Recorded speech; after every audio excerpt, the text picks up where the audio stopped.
Hello friends, welcome to my channel excellent coaching. Career theories में next theory है Holland's theory of vocational personality types. तो इसमें क्या है, हॉलैंड ने जो है सब लोगों को अलग अलग पर्सनालिटी टाइप्स में डिवाइड कर दिया गया है। और इन्होंने जो थ्योरी बनाने से पहले बहुत रिसर्च करी थी और बहुत सारे लोगों की असेसमेंट करी थी। असेसमेंट करने के बाद उनको ये पता चला कि मोस्टली जो सारे लोग हैं वो 6 पर्सनालिटी टाइप्स में फिट बैठते हैं। तो वो जो पर्सनालिटी टाइप्स है वो यहाँ पे इन्होंने हेक्सागन के फॉर्म में दिखाई है, बना के हेक्सागन के फॉर्म में। और ये जो RIASEC आपको दिख रहे हैं यहाँ पे, ये पर्सनालिटी टाइप्स हैं। आर से रियलिस्टिक है। रियलिस्टिक मतलब जो लोग बहुत प्रैक्टिकल होते हैं, जो रियलिस्टिकली हर चीज़ सोचते हैं, जो गोल भी अपना रियलिस्टिक रखते हैं और जो ज़्यादा इमेजिनेबल चीज़ें नहीं सोचते, ज़्यादा एब्स्ट्रैक्ट नहीं सोचते हैं। आई से इन्वेस्टिगेटिव है, जिनको बहुत ज़्यादा रिसर्च करना पसंद है, जिनको चीज़ों के बारे में एनालाइज करना बहुत ज़्यादा और इन्वेस्टिगेट करना अच्छा लगता है, वो इन्वेस्टिगेटिव हो गए। ए इज आर्टिस्टिक। आर्टिस्टिक मीन्स जिनमें कोई क्रिएटिविटी होती है ज़्यादा, या वो ज़्यादा क्रिएटिव चीज़ों पे ज़्यादा ध्यान देते हैं, वो कुछ नया बनाने में ज़्यादा ध्यान देते हैं, वो चीज़ों को सजाने में अपने आर्ट को यूज़ करते हैं। सोशल का मतलब जो ज़्यादा सोशलाइज करते हैं लोग, जो ज़्यादा ग्रुप्स में इन्वॉल्व रहते हैं, जो they want to interact with people, interpersonal relationships बहुत अच्छे होते हैं उनके। Then enterprising. एंटरप्राइजिंग मतलब जो एंटरप्रेन्योर्स होते हैं ना, जो बिजनेसमैन होते हैं, उनमें ये वाला स्किल होता है, मतलब कुछ नया सोचना, कुछ नए प्रोजेक्ट स्टार्ट कर पाना, कुछ ऐसी चीज़ शुरू करना जो जिसमें वो आगे अर्न कर सकें, या फिर जिसमें वो लोगों की कोई प्रॉब्लम सॉल्व कर सकें, तो उसको एंटरप्राइजिंग बोलते हैं। एंटरप्राइजिंग जो बिजनेस सेंस होती है, नए तरीके से चीज़ें उसको सक्सेसफुली आगे कंटिन्यू कर सकें। And then conventional. Conventional means people जो थोड़े से ऑर्थोडॉक्स या फिर जो नॉर्मल जो प्रोसीजर चलता आ रहा है उसी को फॉलो करते हैं। तो जैसे जो नॉर्मल 9 to 5 जॉब ही करना पसंद करते हैं वो कन्वेंशनल में आ गए। जो स्टार्टअप्स वगैरह शुरू करते हैं वो एंटरप्राइजिंग में आ गए। जो लोग सोशली ज़्यादा इन्वॉल्व होते हैं वो सोशल हो गए। आर्टिस्टिक मीन्स कुछ आर्टिस्टिकली जो फील्ड्स आजकल नहीं आ रही हैं, जैसे ग्राफिक डिज़ाइनिंग और उन सब में वो लोग आर्टिस्टिक में आ गए। इन्वेस्टिगेटिव होते हैं जिनको रिसर्च करना पसंद है, जिनको इन्वेस्टिगेशन, तो जो लोग पुलिस लाइन में जाते हैं, जो जो लोग इन्वेस्टिगेटिंग एजेंसीज में, इवन जो नॉर्मली अगर हम रिसर्च में जा रहे हैं तो इन्वेस्टिगेटिव हो गया। रियलिस्टिक का जनरली यही मतलब है कि जो रियलिस्टिक गोल्स रखते हैं, थोड़े से प्रैक्टिकल ज़्यादा होते हैं। तो ऐसे इन्होंने ये 6 पर्सनालिटी टाइप्स बनाई थी काफ़ी रिसर्च करने के बाद। इनका हेक्सागन बनाने का रीज़न इसमें ये है कि जो जो पर्टिकुलर पर्सनालिटी टाइप के साथ में जो है वो उससे ज़्यादा रिलेटेड है। अगर जैसे हम ए और एस की बात करें तो आर्टिस्टिक लोग सोशल जो होते हैं उनसे ज़्यादा रिलेटेड हैं। वो मतलब उनका साइकोलॉजिकल डिस्टेंस है, ये साइकोलॉजिकल डिस्टेंस दिखा रहा है। मतलब जो रियलिस्टिक होते हैं उनका साइकोलॉजिकल डिस्टेंस जो है वो सोशल लोगों से बहुत दूर है। ऐसे ही जो कन्वेंशनल होते हैं उनका आर्टिस्टिक लोगों से बहुत दूर है। तो ये जो दूरी आपको यहाँ दिख रही है हेक्सागन में, वो एक्चुअली साइकोलॉजिकल डिस्टेंस है दो पर्सनालिटीज के बीच में। अब जैसे ये है इन्वेस्टिगेटिव और एंटरप्राइजिंग, इन दोनों पर्सनालिटीज का आपस में साइकोलॉजिकल डिस्टेंस बहुत ज़्यादा है। लेकिन वही अगर हम इन्वेस्टिगेटिव और रियलिस्टिक की बात करें, इन दोनों का बहुत पास है, क्योंकि इन्वेस्टिगेटिव में वो प्रैक्टिकली चीज़ों को ढूंढने की और रिसर्च करने की कोशिश करते हैं, और रियलिस्टिक भी वही होते हैं जो प्रैक्टिकली करते हैं। ऐसे ही इन दोनों का डिस्टेंस आपस में कम है। इन्वेस्टिगेटिव और आर्टिस्टिक का डिस्टेंस आपस में कम है क्योंकि दोनों का माइंड एक जैसे चलता है कहीं ना कहीं। आर्टिस्टिक भी चीज़ों को सोचता है और इन्वेस्टिगेटिव भी बहुत तरीके से सोचता है और प्रॉब्लम की सॉल्यूशंस को। तो ये साइकोलॉजिकल डिस्टेंस दिखा रहे हैं एक तरीके से, जो जिसके पास है वो उसका साइकोलॉजिकल डिस्टेंस है, और जो दूर है उसका साइकोलॉजिकल डिस्टेंस दूर है। हॉलैंड की थ्योरी बहुत ही यूज़फुल मानी जाती है करियर काउंसलर्स के लिए, क्योंकि इससे उनको ये समझ में आ जाता है कि अगर वो पर्सनालिटी असेसमेंट करते हैं, उनको पता चलता है कि कौन सा पर्सन किसकी पर्सनालिटी कैसी है, तो वो उसी टाइप के उसको रोल्स बता सकता है आगे जाके कि वो किस चीज़ में अपना करियर बना सकते हैं। तो इसमें कुछ इन्वेंट्रीज यूज होती हैं। इन्वेंट्रीज मतलब समझो आपकी, जिसमें क्वेश्चंस होते हैं, बहुत सारे क्वेश्चनेयर्स होते हैं, फिर उसमें उनका इंटरेस्ट पूछा जाता है, एटीट्यूड के टेस्ट लिए जाते हैं। एटीट्यूड से पता चलता है कि वो किसकी तरफ उनकी इंक्लिनेशन ज़्यादा है, उससे उनकी वोकेशनल पर्सनालिटी टाइप पता चलती है। और वोकेशनल पर्सनालिटी टाइप से क्या होता है, ये पता चलता है कि वो किस वोकेशन में आगे जा सकते हैं। Study the world of work and divide various job into 6 categories. तो जॉब्स को भी इन्होंने 6 कैटेगरीज में डिवाइड कर दिया उस हिसाब से। Then third step is to make a proper person environment fit. तो कौन सा पर्सन किस एनवायरनमेंट पे फिट बैठेगा, किस जॉब प्रोफाइल में फिट बैठेगा, इस तरीके से ईजी हो जाता है। कुछ कल्चर्स में इस थ्योरी को फॉल्सिफाइड कर दिया है, लेकिन मोस्टली ये थ्योरी बहुत जगह पे यूज़ करी गई है।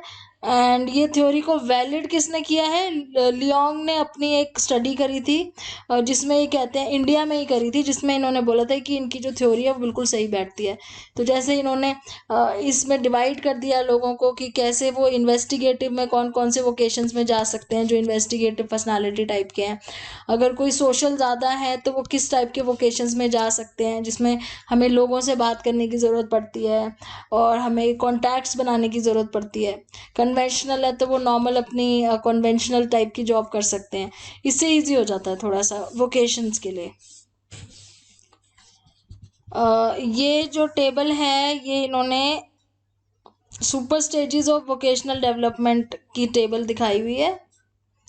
ये हमने पिछली टाइम करा था इसको, कि पहली ग्रोथ स्टेज होती है जब हमारे एक जनरली वो जो 0 से 14 ईयर्स की एज होती है, जहाँ पे हमारा वोकेशन से कोई कंसर्न नहीं होता है।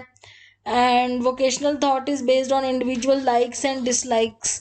तो 14 साल तक के बच्चे तक को ये नहीं होता है कि मुझे आगे करियर एक किस चीज़ में बनाना है, लेकिन अगर सोचता भी है तो वो ये सोचता है कि जो उसे पसंद है उसे वो बनना है, तो वो उस तरीके से उसका इंटरेस्ट होता है। फिर एबिलिटी बिकम्स द बेसिस, और जो एबिलिटीज उसकी होती हैं उसके बेसिस पे वो आगे अपने करियर बनाने के लिए सोचता है। तो ये ग्रोथ स्टेज होती है। देन एक्सप्लोरेशन स्टेज आती है, जहाँ पे वो अपने आप को एक्सप्लोर करता है, अपनी कैपेसिटीज़ को, अपनी कैपेबिलिटीज़ को एक्सप्लोर करता है। Reality increasingly becomes a basis for, अब इसमें वो ज़्यादा रियलिस्टिकली सोचता है। पहले बचपन में वो बहुत इमेजिन करता है कि मैं ये करूँगा, मैं एस्ट्रोनॉट बनूंगा, मैं इंजीनियर बनूंगा। एक्सप्लोरेशन स्टेज पे वो थोड़ा रियलिस्टिकली सोचता है कि वो क्या चीज़ एक्चुअली में कर सकता है या नहीं, क्योंकि इसी स्टेज पे स्कूल में जब बच्चे होते हैं तो उनको स्ट्रीम भी चूज़ करनी होती है, तो वो उस हिसाब से ही अपना साइंस, कॉमर्स, ह्यूमैनिटीज़ चूज़ करते हैं जैसे उनको लगता है कि वो चीज़ कर लेंगे। इसको भी इन्होंने डिफरेंट स्टेजेस में भी डिवाइड किया हुआ है आगे एज वाइज, तो यहाँ रियलिस्टिक ज़्यादा हो जाता है। देन इस्टेब्लिशमेंट स्टेज आती है 25 से 44 ईयर्स के बीच में, जब एक्चुअली में वो कहीं काम कर रहा होता है इंडिविजुअल, तो वहाँ पे वो कोशिश करता है कि अपने आप को परमानेंटली वहाँ पे देखे, वो परमानेंट मिले वो ऑक्यूपेशन उसे, मतलब उसे छोड़ के ना जाना पड़े। लेकिन फिर भी कुछ चेंजेस होते रहते हैं, क्योंकि वो एक जगह पे सेटिस्फाइड नहीं होता है, तो शुरू शुरू में काफ़ी चेंजेस करता है। बाद में एक पीरियड आता है जब वो एक स्टेबल जॉब करने लग जाता है। फिर मेंटेनेंस स्टेज आती है 45 टू 65 वाली, जिसमें वो कंटिन्यू करता है वो ऑक्यूपेशन जो उसने अपनी एस्टैब्लिशमेंट स्टेज पे डिसाइड कर लिया होता है। एंड लास्ट में जब हम रिटायर होने लगते हैं 65 के बाद डिक्लाइनिंग स्टेज आती है। तो ये हमने स्टेजेस लास्ट टाइम करी थी, उसको इन्होंने थोड़ा सा और डिटेल में एज वाइज कर दिया है कि प्री वोकेशन क्या होती है, जब हमें कोई फ़र्क नहीं, 0 to 3 ईयर्स में वोकेशन का कोई लेना देना ही नहीं है। फैंटेसी स्टेज आती है 4 से 10 साल में, जब बच्चे बोलते हैं हमें एस्ट्रोनॉट बनना है, हमें ये बनना है। फिर इंटरेस्ट वाली स्टेज आती है 11 से 12, जब उन्हें लगता है कि जो उन्हें पसंद है वो उसमें जाएंगे। कैपेसिटी स्टेज आती है जब वो अपने एबिलिटी के अकॉर्डिंग सोचते हैं।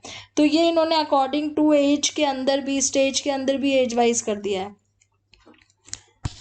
तो ये हम पहले भी कर चुके थे। अब आगे चलते हैं, career counselling in practice. Career counselling is both an art and science. Counsellor को एक आर्ट क्यों है, क्योंकि उसको वो सारी नॉलेज है उसको आर्टिस्टिकली अप्लाई करना है किसी के करियर की डेवलपमेंट में हेल्प करने के लिए। साइंस क्यों है, क्योंकि इसके पीछे पूरे साइंटिफिक थ्योरीज है related to personality, related to attitude, related to interest. Career counselling को एक तो ऑब्जेक्टिव इन्फॉर्मेशन देनी है, उसमें उसका कोई इंटरेस्ट नहीं होना चाहिए, और उसको प्रॉपरली टेस्ट तो पहले क्या करते हैं करियर काउंसलर, जैसे उनका जब वो असेसमेंट करते हैं, चाहे वो क्वेश्चनेयर से करें, इंटरव्यू से करें, जो भी इन्वेंट्री वो यूज़ कर रहे हैं, उसका रिजल्ट वो क्लाइंट को पहले समझाते हैं, ताकि क्लाइंट को ये समझ में आ जाए कि उसके अंदर क्या कैपेबिलिटीज़ हैं। क्योंकि कई बार तो क्लाइंट भी कन्फ्यूज़ होते हैं। जिनको करियर काउंसलिंग की ज़रूरत पड़ती है वो इसलिए पड़ती है क्योंकि वो खुद से कन्फ्यूज़ होते हैं कि वो कौन से करियर में जाएँ।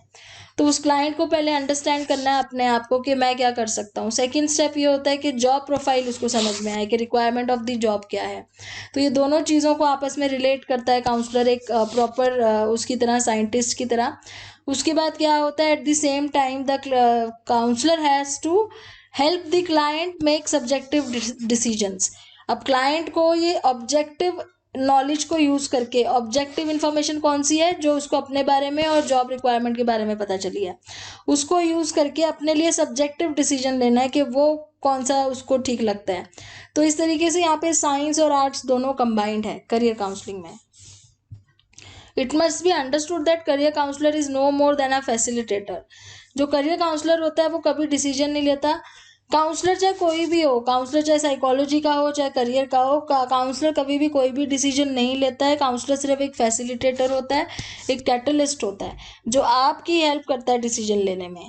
तो आपको ही इंट्रिंसिकली मोटिवेटेड होना चाहिए, अंदर से मोटिवेशन होनी चाहिए अपने आप को आइडेंटिफाई करने की, अपने आप को एक बेटर ह्यूमन बीइंग बनाने की। तभी आप काउंसलर के पास गए हो। अगर आपके अंदर वो मोटिवेशन ही नहीं है तो आप पहली बार जाओगे नहीं काउंसलर के पास। तो काउंसलर आपको सिर्फ एक डायरेक्शन देता है और आपको डिसीजन लेने में थोड़ा सा हेल्प करता है। Various sources of information in career counselling and career decision. तो सोर्सेज ऑफ इंफॉर्मेशन जैसे कि ऑब्जेक्टिव इंफॉर्मेशन कैसे आती है उसके पास, जब वो असेसमेंट करता है उनके इंटरेस्ट की, और वर्ल्ड ऑफ वर्क इंफॉर्मेशन, जो जॉब रिलेटेड इंफॉर्मेशन है वो होती है उसके पास। दोनों को कंबाइन करता है। तो डिसीजन मेकिंग जब लेनी होती है क्लाइंट को, तो वो अपना करियर चूज करता है क्लाइंट। डिस्कशन होती है, फिर काउंसलिंग होती है। ये सब्जेक्टिव इंफॉर्मेशन है जो क्लाइंट की है। ये इन्होंने इस तरफ क्या दिखाया हुआ है, इस तरफ बैठा हुआ है काउंसलर। ये काउंसलर की साइड है, ये क्लाइंट की साइड है। क्या हो रहा है, काउंसलर जो है वो असेसमेंट कर रहा है और उसको जॉब से रिलेटेड इंफॉर्मेशन देता है। क्लाइंट क्या करता है, क्लाइंट डिस्कस करता है और काउंसलिंग करता है, अपनी काउंसलिंग मतलब काउंसलर से अपने डिस्कशन करता है। दोनों चारों चीज़ों को मिला के सब्जेक्टिव डिसीजन मेकिंग होती है, यानी कि जो क्लाइंट को चाहिए उससे रिलेटेड जॉब, तो फाइनली वो अपना करियर चूज करता है। तो इस तरीके से ये दोनों डायरेक्शन से काम करता है, क्लाइंट की डायरेक्शन से भी और काउंसलर की भी। क्योंकि क्लाइंट को भी अपनी चॉइसेस के बारे में और अपने जो भी वो चाहता है उसकी भी कुछ एक्सपेक्टेशंस होती हैं क्लाइंट की, तो वो चीज़ें उसको पता होनी चाहिए। Let me illustrate with an example. Suppose I go to a career counselor to assess my career options. I am interested in civil services but I am not sure. The counselor puts me through the following steps. अब यहाँ पे इन्होंने अपना example लिया है कि suppose ये जाते हैं करियर काउंसलर के पास और इनको ऐसा लगता है कि ये वो कर सकते हैं, सिविल सर्विसेज में जा सकते हैं, पर ये श्योर नहीं है। तो काउंसलर क्या करेगा, पहली बात तो वो इनकी इंटरेस्ट से रिलेटेड इनकी असेसमेंट करेगा। असेसमेंट में वो कोई ना कोई इन्वेंट्री या कोई टेस्ट करेगा। इनका एग्जांपल इन्होंने दिया है, जैसे कैंपबेल इंटरेस्ट इन्वेंट्री का यूज़ करेगा या मल्टीपल एटीट्यूड टेस्ट का यूज़ करेगा। उससे इनके इंटरेस्ट और एप्टीट्यूड का पता चलेगा। फिर क्या करेगा, he gets me information regarding the work of, मतलब कि सिविल सर्विसेज में काम क्या होता है और कैसी पर्सनालिटी चाहिए होती है वहाँ पे काम करने के लिए, उसके बारे में उनको बताएगा।